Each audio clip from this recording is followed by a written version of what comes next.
So এই পুরাটা খোলা জায়গা থাকবে, নিচে বালু থাকবে, গরু সব ছাড়া থাকবে, গরু বালুর উপরে লালন পালন হবে এবং মিল্কিং কোনো হাতে হবে না, টোটালটাই মেশিনে হবে। হ্যাঁ, ও চলে যাবে এবং গোসলটাও একটা পানির একটা জায়গা থাকবে যেখান থেকে গরু হেঁটে গেলে গোসল হয়ে যাবে। গরুর যে গোবরটা হয় ওটা দিয়ে বায়োগ্যাস হবে। আমাদের এমনি বায়োগ্যাস প্ল্যান্টটা ওইদিকে আছে, বায়োগ্যাস হচ্ছে, ওটা দিয়ে আমরা রান্না বান্নার যে কাজটা ওটা কমপ্লিট করছি। তারপরে যে গোবরটা আছে ওটা দিয়ে ভার্মি কম্পোস্ট, যে জৈব সারটা, ওটা উৎপাদন করছি আমাদের এখানে ভার্মি কম্পোস্টও করছে। হ্যাঁ, ভার্মি কম্পোস্টটা করছি। আর হচ্ছে আমাদের নেক্সট প্ল্যান হচ্ছে এই গরু ছেড়ে পালা, টোটালি ছেড়ে পালা। ও জানবে এখানে খাবার দেওয়া হয়, ও এসে খাবার খাবে, হ্যাঁ, ওর মতো ঘুরে বেড়াবে, খাবে, এভরিথিং, সবকিছু করবে। এক্স্যাক্টলি, মানে একজন মানুষ যখন এনজয় করে ওর মতো এনজয় করবে সারা। সো এইটা ওকে ওই ফুলফিল ফ্রিডম দিয়ে এনজয়, মানে ও যেন খুব হ্যাপি থাকে। আর একটা জায়গা হচ্ছে আমরা যে চিজের ক্ষেত্রে, মিল্কের ক্ষেত্রে আমাদের কনফিডেন্ট এত বেশি থাকার পিছু আর একটা কারণ আছে। রিয়েল ডিলের এত বছর পথ চলাই, এখনো কোনো কাস্টমার আজকে চিজ অথবা মিল্ক আমাদের থেকে অর্ডার করে নিয়েছে, সে 3 দিন পরে বলছে যে তার এটাতে কোনো কারণে একটু প্রবলেম মনে হচ্ছে বা সে এটাতে স্যাটিসফাই না।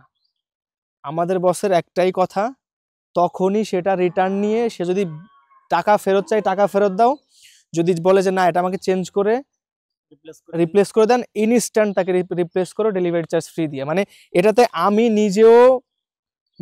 নিজেও যে বাংলাদেশে এরকম কেউ করে কিনা আমার জানা নেই। এই বাচ্চাকে এত এমন ভাবে করা হচ্ছে যে আমরা মানুষের বাচ্চাগুলোকে যেভাবে লালন পালন করি, একে শীতের থেকে করার জন্য রাতে দেখা যাচ্ছে যে পাওয়ারের যে বাল্বগুলো আছে ওইগুলা দিয়ে, এবং কৃষিবিদের যে কালফ যে স্টার্টার যেটা আছে ওইটা খাওয়াচ্ছি। তো আলহামদুলিল্লাহ অন্যগুলোকে যে দুধ দোয়াচ্ছে তো করতে নিয়ে গেছে, হ্যাঁ, পানাইতে নিয়ে গেছে, বাকিগুলা ওটা রেখে যাবে আর একটা নিয়ে যাবে, ওটা রেখে যাবে আর একটা। রিসেন্টলি লাস্ট এই বাচ্চাটা দিছে। মাশাআল্লাহ, এগুলো তো সবই মানে ফ্রিজিয়ানের। আমাদের নিজস্ব যে সারটা আছে ওটা দিয়ে আমরা ব্রিডিং করাই, মানে আমরা বাহির থেকে বীজ দিই না। আচ্ছা আচ্ছা, এই যে সার ওটা কি আপনাদের ফ্রিজিয়ান? হ্যাঁ, এখানেই আছে, ওখানে, হ্যাঁ, হলিস্টাইন ফ্রিজিয়ান 100%। আমরা ওই বীজ দেওয়ার জন্য, ব্রিডিং করানোর জন্য একটা সার বড় রাখি, যেটা মানে রানিং ব্রিড করি, আর হচ্ছে আর একটা সার ওর থেকে ছোট পালতে থাকি, যে ওর যখন এক্স্যাক্টলি সেটা আপনাদের যে প্ল্যান প্রোগ্রাম, এই ব্রিডিং সিস্টেম, এটাও খুবই চমৎকার। কারণ ব্রিডিং যদি ঠিক না হয়, ইনব্রিড যদি হয়, এতে করে গাভী নষ্ট হয়ে যায়, ফার্ম নষ্ট হয়, আবার অনেক সময় বিভিন্ন ব্যাকটেরিয়ার মাধ্যমে গরু নষ্ট হয়ে যায়। যেমন আমার ফার্মে বাহিরের থেকে লোক গরুর শেডে ঢোকা নিষেধ, আবার আমরা একটা গরু বাহির থেকে টোটালি স্যানিটেশন এবং হাইজিন 100% ফলো করছেন এখানে। প্রতি সপ্তাহে 2 বার ব্লিচিং দিয়ে আমার শেডের আশপাশ সহ ভেতর এভরিথিং সবকিছু, যাতে করে কখনো মশা মাছি জন্ম নিতে না পারে। তারপর হচ্ছে প্রতিদিন 2 বেলা করে গাভীকে গোসল করানো হচ্ছে। তারপরে প্রতি সপ্তাহে একবার পুরা গরুকে স্কিন থেকে করার জন্য যে ড্যান্ড্রফ যে শ্যাম্পুগুলো থাকে ওটা দিয়ে গোসল করাই দেওয়া হচ্ছে। তো করছি আলহামদুলিল্লাহ, পরিচর্যা আছে সবকিছু। মানে আমাদের স্যারের কথা হচ্ছে মুখে না, গাভীকে দেখে যেন মনে হয় ও হ্যাপি। গাভী হ্যাপি থাকলে ও কান নাড়াবে, মাথা ঘুরাবে, কাছে গেলে করবে, মানে এরকম না হলে বুঝতে হবে যে ওর মন ভালো নাই, ও ও ও ও যেখানে আছে ওই জায়গাটা নিয়ে ও খুশি না। ফার্মিং করতে হলে হচ্ছে গরুর ভাষা বুঝতে হবে, যে ও কি চায়, মন খারাপ, ওকে বাহিরে ছেড়ে দিয়েছি, ও হাঁটছে না, ও কেন হাঁটছে না, ওর ভাষা বুঝতে হবে কেন হাঁটছে না। ও কি কিছু খেতে চাচ্ছে, ও কি খাবারটা অন্যভাবে চাচ্ছে, ও কি একটু আরো 3-4 জনের সাথে ঘুরতে চাচ্ছে, ও কি একটু ঘাসের জমিতে হেঁটে হেঁটে খেতে চাচ্ছে, মানে ওর মন খারাপ কেন, ওর মন আগে ভালো, হ্যাঁ, ওকে ভালো করতে হবে, কি করতে হবে। এবং এই বাচ্চাগুলোকে যখন একসাথে ছাড়া হয়, এই যে এরা যে খুশি, এই জিনিসটা দেখার একটা আলাদা অনুভূতি থাকে।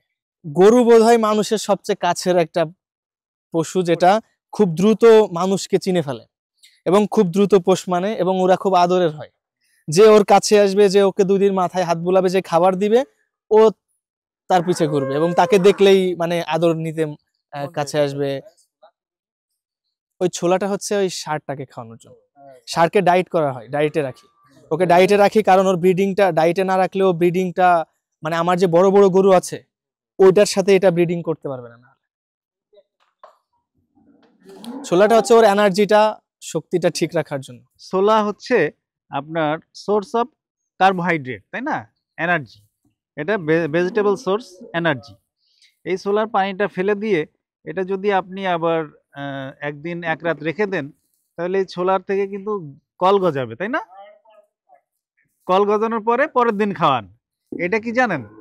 এটা source of vitamin E, natural vitamin ই।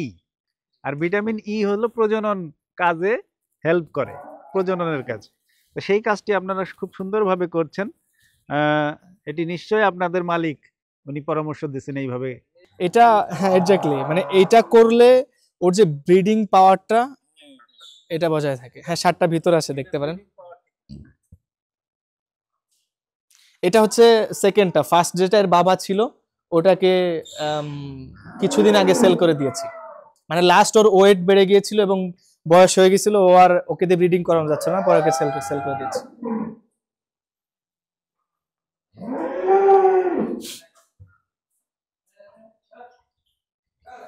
এটা হচ্ছে আমার ফার্মের মানে প্রত্যেক গরুর তো একটা মার্ক করা আছে 1 2 3 4 5, এটা হচ্ছে 1 নাম্বার গরু। হ্যাঁ ইভেন ও এই ফার্মেরই বাচ্চা, আমাদের এখানেই জন্ম। এর নাম হচ্ছে কারিনা। প্রত্যেকটা গরুর নাম আছে, প্রতিটা গরু গাভীর নাম আছে, নাম্বার আছে। কারিনা, রানী, তারপরে মায়াবতী, লীলাবতী, কলাবতী, তারপরে হচ্ছে মানে প্রত্যেকটা এই যে কালী, তারপরে লালি, এই গরুর নাম আছে। হ্যাঁ ওর বাচ্চাকেও আবার নাম দেওয়া হয়। এই নাম্বার নামটা আমাদের বস নিজে করেন। হ্যাঁ এটাও একটা ভালোবাসার জায়গা থেকে। নিজের সন্তানের যেমন মানুষ নামকরণ করে ঠিক সেই রকম। এই বুলটা দিয়ে আপনারা ব্রিডিং পারপাজে এটা ব্যবহার করছেন। এর বয়স বেশি না কিন্তু। এর বয়স কেমন? 2 বছর। 2 বছর? জি 2 বছরের থেকে কম হবে আর একটু। আচ্ছা দাঁত এখন দুইটা দাঁত মনে হয় উঠছে না। এটার দাঁত কয়টা আজাদুল ভাই? ষাঁড়ের 4টা। আমাদের একটা সাইকেল হয়, আপনি আমার যে বাছুরের শেডটা দেখেছেন ওইখান থেকে যখন বাছুর ঘাস খাওয়া শুরু করবে ওকে এখান থেকে বাঁধা শুরু করি, এখান থেকেও সিরিয়ালে থেকে ছোট বড় করে, এইখান থেকে ও যখন দানাদার খাবারে পুরোপুরি অভ্যস্ত হয়ে যায় এবং যে এমন হয় যে আর 1 2 মাস পরেই ও হিটে আসবে, ব্রিডিং এর জন্য প্রস্তুত, তো ওকে এখান থেকে ঘুরাইতে ঘুরাইতে ওই কোণা নিয়ে যায়। এটা যদি দেখেন আপনি, এটা একটু ওই সাইড থেকে আনা হয়েছে কারণ ওরা একটু গোতাগুতি করছিল, বাট এখান থেকে এ সবার ছোট, একটু বড় একে বীজ দেওয়া হয়েছে, মানে একে ব্রিডিং করানো হয়েছে। হ্যাঁ তারপরে এই যে এটাও প্রথম বাচ্চা দিছে, এটা না সরি, এটা প্রথম বাচ্চা দিছে, তারপরেরটাও প্রথম বাচ্চা দিছে। ওরাই আমাদেরই যে বাচ্চাগুলা সাইকেল করে এখান থেকে এদিকে যাচ্ছে। হ্যাঁ ওই 1 নম্বর, মানে যদিও 1 2 3 4 পাশাপাশি দেওয়া না, এই পাশাপাশি এই সার্কেলে দেওয়া কারণ কৃষিবিদের ফিড খাওয়ানোর জন্য সুপার তো 15 লিটারের উপরে আর রেগুলারটা 15 নিচে, সো 15 লিটারের উপরে যে দুধগুলা গাভীগুলো আছে, আমার এখানে 30-35 লিটার দুধেরও গাভী আছে। সো বেশিরভাগই আমার গাভীগুলা সব 25-28, বাট যে গরুগুলা প্রথমবার বাচ্চা দিছে ওদের একটু প্রথমবার দুধ একটু কম হয়, সো এই দুধের হিসাব করে গরু পাশাপাশি বাঁধা। জাস্ট ফার্স্ট ফেজটা দুধ কম দেবে, থার্ড ল্যাকটেশন, সেকেন্ড থার্ড থেকে সে একটা ভালো মানের দুধের প্রোডাকশনে যাবে। এখন তারপরে হচ্ছে লাস্ট একটা যেই নিউজটা, আমাদের পরিকল্পনা চলছে অলরেডি, আমরা এটা হয়তো স্টার্ট করে দিব, স্যারের পরিকল্পনা যে আমাদের এই যে আমরা যতটুকু আপডেটে আছি, সো এটাকে পিছে ফেলে নেক্সট ধাপে যেটা করতে যাচ্ছি, আমরা এই পুরাটাকে বালু থাকবে, খোলা জায়গা থাকবে, বিদেশি সিস্টেমে যেটা হয়, মানে এই পুরাটা ওপেন থাকবে, শুধু উপরে একটা চালা থাকবে, একটা জায়গায় থাকবে, গরু জানবে যে রাত হয়ে গেছে, আমি এখানে চলে যাই। সারা দেশের মানুষের ঘরে, রান্নাঘরে যাতে আপনার চিজ পৌঁছে যায়, আপনার জন্য সেই শুভকামনা রইল। আর আমাদের কৃষিবিদ গ্রুপেরই একটা অন্যতম প্রতিষ্ঠান হচ্ছে কৃষিবিদ ফিড। তো সেই প্রতিষ্ঠানের পক্ষ থেকেও আপনার জন্য শুভকামনা থাকছে। এই রিয়েল যে ফার্ম, রিয়েল যে ডেইরি, এই রিয়েল যে ডেইরি আসলেই যে তারা রিয়েল দুধ উৎপাদন করছেন এবং সেই রিয়েল দুধ দিয়েই রিয়েল চিজ করছেন, সেটিও তারা তাদের এই গুণগত মান, এই ধারাবাহিকতা অক্ষুণ্ণ রাখুক।